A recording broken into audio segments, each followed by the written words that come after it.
আমাকে যে অবস্থানে দেখতেছেন শুরুটা কিন্তু এমন ছিল না। আমার জন্ম হয়েছে খুবই একটা দরিদ্র পরিবারে, বলা চলে যে নুন আনতে পান্তা পড়ে এমন একটা অবস্থা। ভাই আপনি আমার সেই কখন থেকে দাঁড় করে রাখছেন, তারপরে বৃষ্টির মধ্যে। বৃষ্টি তো আসতে একটু লেট হয়ে গেছে। চলো এই সুন্দর ওয়েদারে আমরা একটা জায়গায় ঘুরতে যাই। তুমি তো সবসময় বাসার মধ্যেই থাকো, রাজনীতি, অর্থনীতি আর অনেক অনেক বিষয় নিয়ে কথাবার্তা বলো। আজকে তোমাকে একটা সুন্দর গল্প শুনে একটা জায়গা থেকে ঘুরেও নিয়ে আসি। যে রোজগার করি তাতে আমার খুব চলা খুব কষ্টসাধ্য হয়ে যায়। আমার কারাগারে কিছু মনে হইতেছে।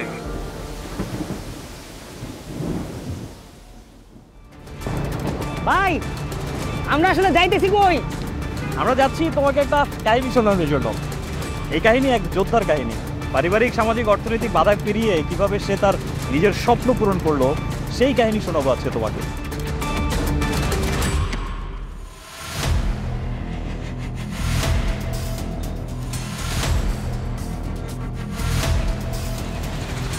ভাবেন তো আমরা আসলে যাচ্ছি নাকি, একটু বলেন আমারে। আসো, সিঙ্গারা খাইতে খাইতে তোমাকে বলতেছি। বুঝছো নাসির, জীবনটা একটা নাটক। এই নাটকে টিকে থাকতে হলে তোমাকে লড়াই করতে হবে, আর তখনই তুমি রাজা হবা। এই ধরো, নিজের সাথে লড়াই, টাকার সাথে লড়াই, অথবা ভাগ্যের সাথে লড়াই। ভাই এই রাজাটা কে? সেও কি তাজমহল বানাইছে? না রে বেটা, তাজমহল বানায় নাই, কিন্তু সে খেলা পুরো ঘুরাই দিছে।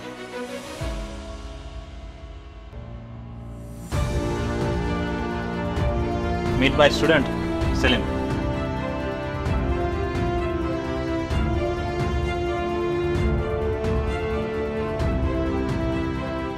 আমি সেলিম, আমার বাসা মানিকগঞ্জে। তো এখন আমাকে যে অবস্থানে দেখতেছেন শুরুটা কিন্তু এমন ছিল না। আমার জন্ম হয়েছে খুবই একটা দরিদ্র পরিবারে। সেই পরিবারে বেড়ে ওঠা। আমার বাবা একজন কৃষক। আমি মোহাম্মদ রবিউল ইসলাম, আমি সেলিমের বাবা। আমার ছেলে এখন ঢাকা বিশ্ববিদ্যালয়ের ছাত্র। অনেকে জিজ্ঞেস করে তোমার ছেলে কোন ভার্সিটিতে পড়ে, আমি ঢাকা বিশ্ববিদ্যালয়ে লেখাপড়া করে। এটা মানে মানুষ অনেক বাহবা দেয়, অনেক খুশি হয়, বা আমি নিজেও খুশি হয়েছি। আমরা 4 ভাই বোন। আমাদেরকে খুব কষ্টেই আমার বাবা মানুষ করেছেন। আমাদের এমন বলা চলে যে নুন আনতে পান্তা পড়া এমন একটা অবস্থা। আশেপাশের লোকজন অনেক বলেছে যে পড়ালেখা করে কি হবে, পড়ালেখা তো অনেকেই করে, কই কিছু তো হয় না। কিন্তু আমার স্বপ্ন আলাদা। আমি বিশ্ববিদ্যালয়ে পড়বো। আমার এলাকায় বিশ্ববিদ্যালয়ে পড়ুয়া কোনো মানুষ নেই।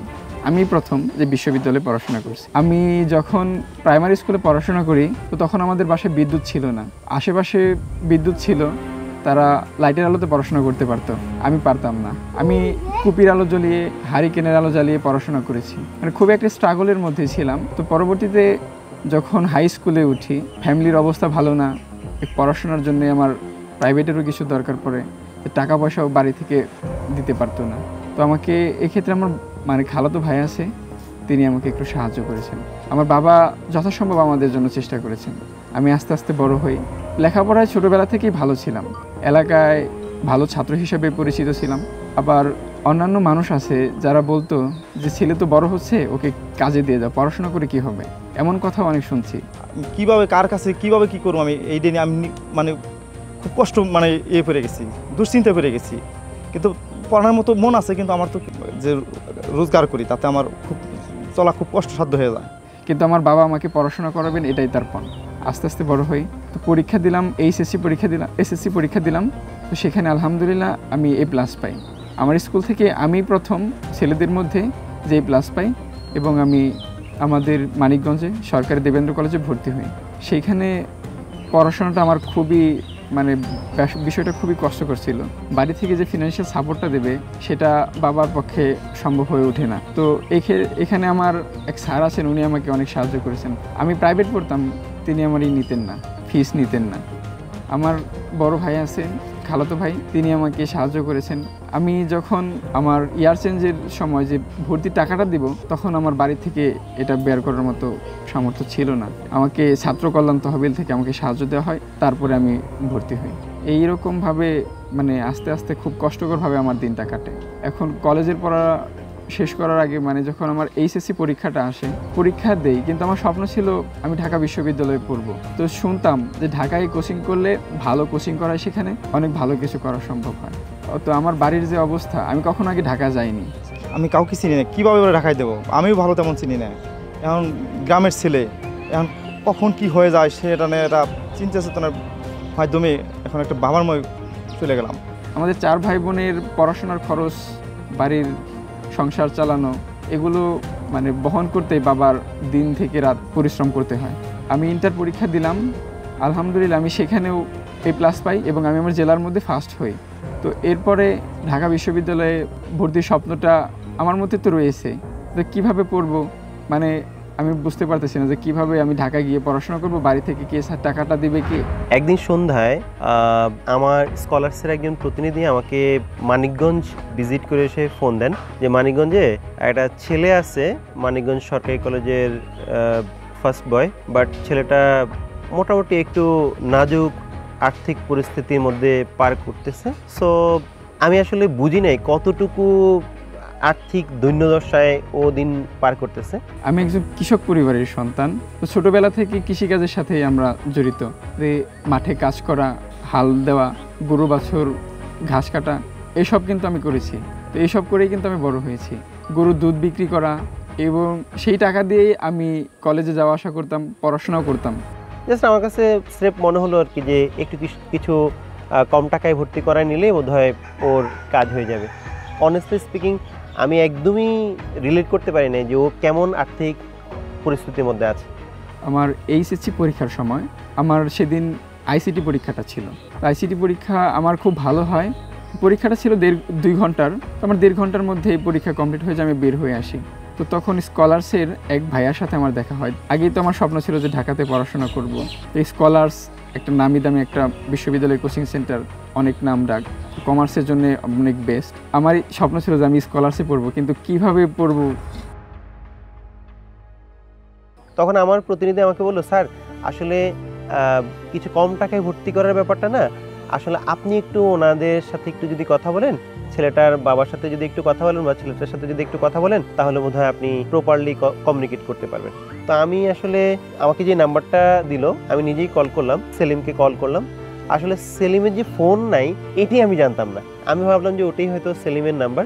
আমি বললাম এটা কি সেলিম কিনা? সেলিম বলল না ওটা সেলিম না, ওটা সেলিমের বাবা বা কিছু একটা। পরে রাতে হাম্মাদুর স্যার আমাকে ফোন দেয়, তো আমি বাবার সাথেও কথা বলিয়ে দিই, আমাদের পরিবারের অবস্থাটাও তাকে বলি। তো পরে আমি আসলে ওনার সাথে, ওর বাবার সাথে যখন কথা বলি যে আপনি কি অবস্থা, কি মানে কতটুকু আর্থিক সক্ষমতা উনি রাখেন সেটা জানার চেষ্টা করি। মাসে 6-7 হাজার টাকা এরকম একটা আনুমানিক ইনকাম করেন। আর ওনার 4 সন্তান, এর মধ্যে সেলিম হচ্ছে সবচেয়ে বড়, আর ওনারা হাজব্যান্ড ওয়াইফ 2 জন, মানে 6 জনের সংসারে মান্থলি ইনকাম হয়তো 6-7 হাজার টাকার মতো এরকম। আর এর মধ্যে সেলিম হচ্ছে পড়াশোনা করে। তো এখন আমি চিন্তা করলাম যে মানুষটা মান্থলি 6-7 হাজার টাকা ইনকাম করেন, আর এই মানুষটার বড় ছেলে ঢাকা বিশ্ববিদ্যালয়ে যদি কোচিং করতে আসে, সেক্ষেত্রে এই টাকা দিয়ে তো আসলে আমরা ঢাকায় যারা থাকি তারা তো হয়তো একটা রুমও পাই না, হোয়ারাজ এখানে একটা পুরো ফ্যামিলি চলে।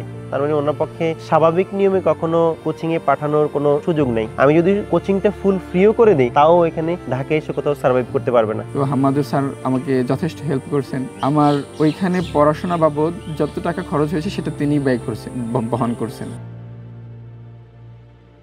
আমার এইচএসসি পরীক্ষা শেষে আমি ঢাকায় চলে যাই। সেখানে আমাকে স্কলার্স মানে পড়াশোনার ব্যয়টা বহন করে, পাশাপাশি আমার যে থাকা খাওয়ার যে খরচটা সেটাও স্কলার্স বহন করে। তো আমি নিশ্চিন্ত মনে পড়াশোনা স্টার্ট করি, পুরোদমে পড়াশোনা স্টার্ট করি। কিন্তু দিন যাওয়ার সাথে সাথে আমি নিজেকে মানে অন্যরকম অস্বস্তি ফিল করতেছি। আমি ঢাকার পরিবেশের সাথে নিজেকে মানিয়ে নিতে পারছিলাম না। ঢাকার চারিদিকে মানে প্রচুর যানজট, কোলাহল, এত শব্দের মধ্যে আমি কখনো থাকি নাই, মানে অস্বস্তিতে পড়ে গেছি। তো বারবার গ্রামের কথা মনে পড়তো, বাবা মার কথা মনে পড়তো।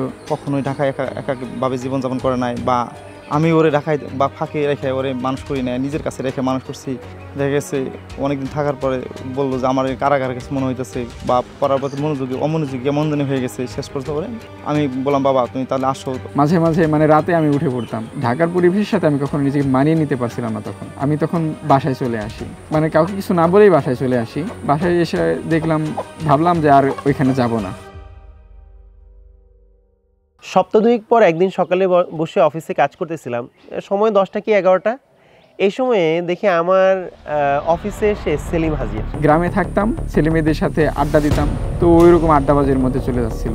তো আমি আবার আমার পড়াশোনা ব্যাক করি। তখন মনে হলো যে আমাকে ঘরে থাকলে হবে না, আমাকে ঢাকায় গিয়ে আমাকে এই ঢাকা বিশ্ববিদ্যালয়ে অর্জন করতে হবে। তো আমি আবার বাস স্ট্যান্ডে চলে যাই, নীলাচল বাসের জন্য আমি অপেক্ষা করি। তো মাথায় একটা কিছুই তখন ঘুরতে থাকে, আমাকে ঢাকা বিশ্ববিদ্যালয় লাগবে, আমার পড়াশোনাটা করতেই হবে, আমি যে করে হোক আমাকে ঢাকা বিশ্ববিদ্যালয়টা লাগবেই।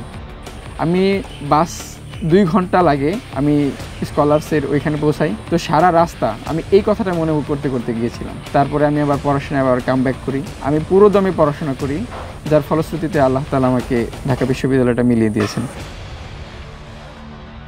এই অত্র এলাকার ভিতরে এই ঢাকা বিশ্ববিদ্যালয় পরে এমন কোনো পড়ুয়া ছাত্রছাত্রী নাই।